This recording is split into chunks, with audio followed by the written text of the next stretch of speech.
Hi guys! Kumusta po sa inyong lahat? Ayan, so medyo maaga po tayo nakapagluto today. At ito po ang ating lulutuin ay walang iba kundi itong ating napakasarap na pork adobo sa asin. So ayan na nga po, napakadali lang po nitong lutuin. Kung nagmamadali po kayo ay ganito po ang iluto ninyo. Super dali lang at talagang sa sobrang sarap ay mapapa-unli-rice ka. So, ayan na nga yung ating pork dyan. So, sinangkapan ko na po yan ng paminta, asin, laurel, at suka. So, hindi na po tayo maglalagay ng tubig at kusa pong lumalabas ang tubig ng pork. Ayan. So, lulutuin lang natin yan guys sa mahinang apoy. So, yung bawang, maglalagay tayo ng ating bawang pag nag-golden brown na po yung ating pork. So, maya-maya na natin ilalagay yung bawang para pag kinain natin maya-maya ay crunchy-crunchy. So, ayan na nga guys.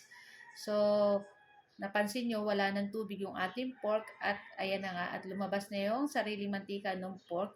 Naglagay din pala ako guys ng konti pang mantika para maprito yung ating pork dyan sa mantika na yung sariling taba ng pork. Tapos syempre naglagay tayo ng konting mantika. At ayan na nga guys, so nag-golden brown na, nagba-brown na, nag-start na mag-brown yung ating pork. Ilalagay na natin dyan yung bawang. So, gumamit po ako nung isang buong bawang, yung bilog, tapos ko lang siya, pigpit-pit, at nilagay na natin dyan. Pwede nyo guys isama yung balat ng bawang, pero ako hindi ko na sinama.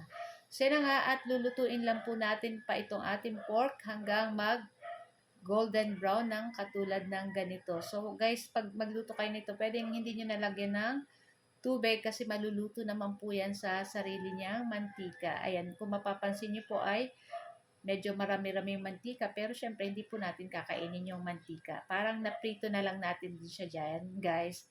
Kaya itong ating pork dito ay talagang pag kinain mo ay medyo crispy sa labas, pero pag kinain mo yung loob niya, juicy, malambot yung loob niya. Tapos yung bawang, nakadagdag pa siya ng aroma at bango at sarap dito sa ating nilutong adobo sa asin. So, ayan na nga, at luto na to guys. Ayan. I-transfer na natin sa ating plato. Ayan. Daming mantika guys, no? Pero syempre, hindi natin kakainin yung mantika. Syempre, ang kukunin lang natin dyan yung pork at yung bawang, syempre. So, samahan nyo na yan guys ng fried rice or mainit na kanin. Yung tipong may init-init pa yung mapapaso-paso pa yung dila. O, di ba? So guys, ito lang po ang aming video today at sana po ay nag-enjoy kayo. Huwag niyo po sana kalimutan mag-like, follow para palagi po kayong updated sa aming mga bagong video na i-upload.